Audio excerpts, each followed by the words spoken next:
We have completed height and distance and we are talking on trigonometrical ratio. Trigonometrical ratio के problem को हम दो भाग में बांटेंगे. एक तो जो एंगल का वैल्यू है जैसे sine 45 degree, tan 30 degree and like that, उसको अलग करेंगे. और जो general sine is equal to लंब बटा कर्न वाला इस तरह के फार्मूला लगा के जो सॉल्व करना है उसको अलग करेंगे. तो उस क्रम में ये पांचवा पार्ट हमारा है जिसमें हमने शुरू में trigonometry as a concept, trigonometrical ratio का मतलब, एक्यूट एंगल, ये 90 डिग्री वाला एंगल एंड लाइक दैट, हमने ट्रायंगल की बात काफ़ी कर ली है. और उसी क्रम में दो प्रॉब्लम हम लोग सॉल्व कर चुके हैं. So this is part 5 and problem 3. ये भी एक तरह का थ्योरेटिकल नेचर का ही है और इसमें है क्या कि शो करना है कि एंगल बी और एंगल क्यू एक्यूट एंगल है और दिया हुआ है कि साइन बी साइन क्यू के बराबर है, तो this angle is equal to that angle. और वो बेसिक कभी चेंज नहीं होता है. हम लोगों ने शुरू में ही जाना कि जब भी दो ट्रायंगल को इक्विवेलेंट साबित कर देंगे तो फिर साइड साइड साइड की मदद से तो एंगल अपने आप हो जाएगा कि सब एंगल एक दूसरे के सिमिलर है या बराबर है. इसमें चूंकि एंगल कोई भी गिवन नहीं है वैल्यूज, लेकिन साइड हम लोग निकाल सकते हैं फॉर्मूला से, क्योंकि sine theta is equal to लंब बटा कर्व, उसकी मदद से हम लोग इसको सॉल्व कर सकते हैं. तो क्लू यही है कि हमको आर्म आर्म आर्म और फिर sine theta is equal to लंब बटा कर्न की मदद से आगे बढ़ना है. सो लेट अस सी कि ए बी सी है और पी क्यू आर है, जिसमें ये दिया हुआ है कि साइन बी और साइन क्यू मतलब दोनों ट्रायंगल से बराबर है. तो हमको सिद्ध कर देना है कि ये एंगल भी इस एंगल के बराबर है. और क्लू हमने आपको ये बताया कि पहले हम ये प्रूफ कर देंगे A C P Q B C ये, और तब अपने आप दोनों को हम लोग सिमिलर कर देंगे और इक्विवेलेंट सिमिलर करके angle B is equal to angle Q करेंगे. So let us start to solve the problem in triangle A B C. In triangle A B C क्या है, ए बी सी में आपको दिया हुआ है sine B is equal to कितना, sine B is equal to क्या हो जाएगा, ए सी नॉर्मल बटा हाइपोटेन्यूज ए बी. उसी तरह से in triangle P Q R क्या हो जाएगा, sine Q is equal to P R बटा पी आर बटा सॉरी पी क्यू बटा पी क्यू. थोड़ा देख लेते हैं. तो अब इतना तो हमको निकल ही गया. अब इससे क्या सिद्ध होगा कि जब साइन, चूंकि दिया हुआ आपको क्या है कि दिया हुआ है कि साइन बी साइन क्यू के बराबर है. इससे क्या मतलब हो गया, इससे मतलब हो गया कि दोनों वैल्यू तो हम निकाले, तो ये इंप्लाई क्या करता है, if it is given that sin b is equal to a by c, sin q is equal to p by r हमने निकाला, और ये it is given कि sin b जो है वो sin q के बराबर है. तो ये पुट वैल्यू कर देंगे तो क्या होगा, इट मीन्स और A C by A B is equal to P R बटा पी क्यू. ठीक है. और ये तो हो ही गया. अब इसको हम कहे कि ए सी बटा पी आर ऐसे कर दें क्रॉस, और A C by P R ये ऊपर चल जाएगा, तो A B by P Q भी बराबर है. और इसको मान ले हम लोग कि के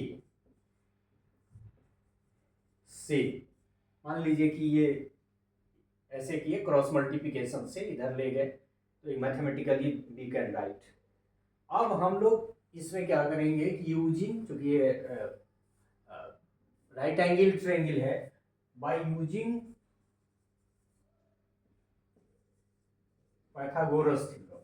पाइथागोरस थ्योरम वही है कि कर्ण बराबर रूट अंडर लंब स्क्वायर प्लस आधार square, using Pythagoras goras theorem. और पाइथागोरस थ्योरम क्या है, ये आप सभी जानते हैं कि A B square is equal to A C square plus B C square. In the same way P Q square is equal to P R square plus R Q square. मतलब लंब का स्क्वायर प्लस आधार का square बराबर कर्ण का square, और root के भीतर करें तो कर्ण बराबर रूट अंडर लंब स्क्वायर प्लस आधार स्क्वायर, और इंग्लिश में कहें तो हाइपोटेन्यूज बराबर root under normal square plus base square, एक ही बात है। सो पाइथागोरस थ्योरम की मदद से हम लोग यदि करें तो पहले वाले में BC कितना होगा, BC is equal to root under, क्योंकि हमको B पे फोकस करना है इसलिए BC ले रहे हैं। यहाँ भी ये भी सोचना होगा कि BC ही क्यों निकालना है, तो AB square minus AC square.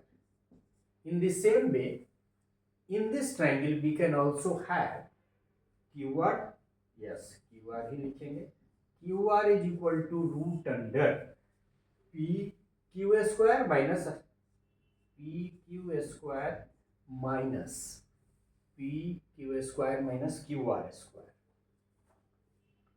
Sorry नहीं QR तो निकाल ही रहे हैं, तो PQ square minus PR square। अब देखें, अब यहां से थोड़ा सा हम लोग वैल्यू निकालें, ठीक है, उधर ले जाए। जैसे पहला है आपका AC by PR is equal to K,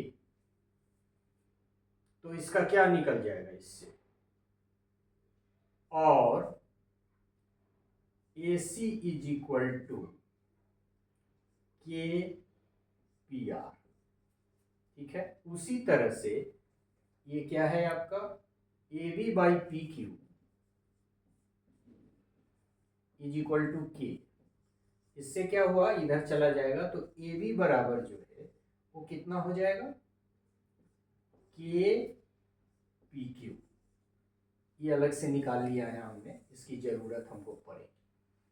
अब हम आगे बढ़ेंगे तो BC बटा QR, मतलब ये दोनों जो निकाला है, now we are finding BC by QR, तो ये क्या हो जाएगा इज इक्वल टू BC का वैल्यू दिया हुआ है AB square minus AC square, तो ये ऊपर भर देंगे AB square minus AC square, और फिर ये नीचे QR का वैल्यू भी आपने निकाला है PQ square root under PQ square minus PR square. इसमें तो कोई डाउट ही नहीं है क्योंकि ये दिस बाय दिस किए हैं।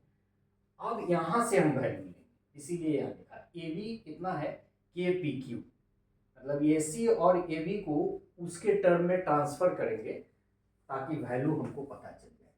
तो क्या कर सकते हैं, AB कितना के बराबर है आप वहां देखें, AB बराबर KPQ, यहाँ AB वैल्यू नहीं डालना है, AB स्क्वायर डालना है, तो ऊपर हम लोग क्या लिखेंगे K स्क्वायर PQ स्क्वायर, ठीक है,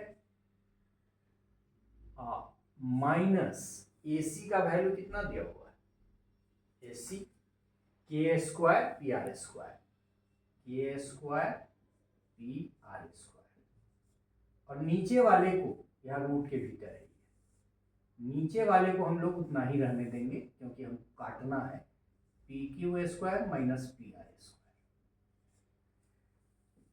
अब देखिए इसमें K स्क्वायर है तो K हम बाहर ले सकते हैं, तो के जब बाहर लेंगे तो भीतर क्या बचेगा, पी क्यू स्क्वायर और माइनस पी आर स्क्वायर।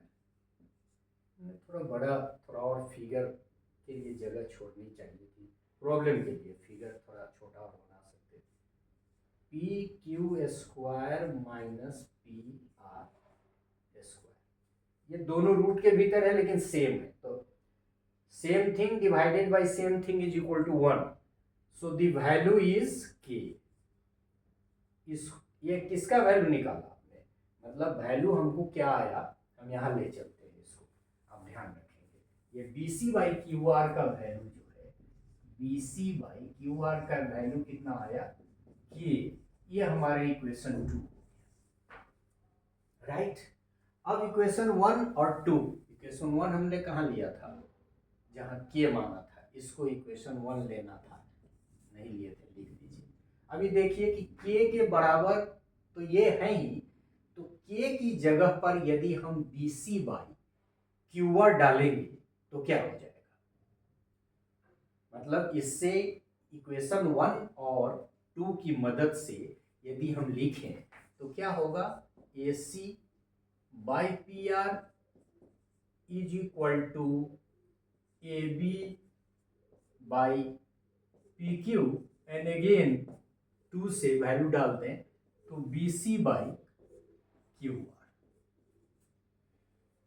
बात समझ में आई, मतलब B C by Q R का मतलब ये हो गया कि ट्राइंगल ए बी सी और triangle P Q are equivalent और सिमिलर। जब दोनों ट्राइंगल सिमिलर है, पहले हमने यही मतलब ये सिद्ध कर दिया कि सब तीनों आर्म का रेशियो बराबर है, तो तीनों एंगल बराबर है, मतलब ये सिमिलर है।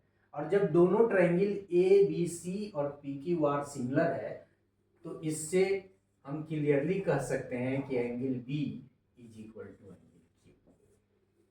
तो इसमें बहुत ज़्यादा दिमाग नहीं लगाना है, सिर्फ ये ध्यान रखना है कि साइन का वैल्यू डिकोड कर देना है। और चूंकि साइन का वैल्यू ये नॉर्मल और हाइपोटेन्यूज के टर्म में आ रहा है, नॉर्मल और हाइपोटेन्यूज के टर्म में आ रहा है, तो ये आपस में इसका रेशियो बराबर है ही, तो इसको फिर हम फाइंड आउट करेंगे, और उसके लिए के टर्म में वैल्यू हमने निकाला, ये थोड़ा सा ध्यान रखना पड़ेगा। और ये स्टेप कि इसी को पुट करेंगे, चूंकि पुट नहीं करेंगे तो कटेगा नहीं, तो B C by Q R का वैल्यू के टर्म में नहीं निकलेगा। और यदि B C by Q R का वैल्यू के टर्म में निकला, जो दोनों का रेशियो के बराबर है, तो ये सब आपस में बराबर हो गए। और जब सब आर्म का रेशियो बराबर हो गया तो ऑब्वियस है कि एंगल बी एंगल क्यू के बराबर हो गया।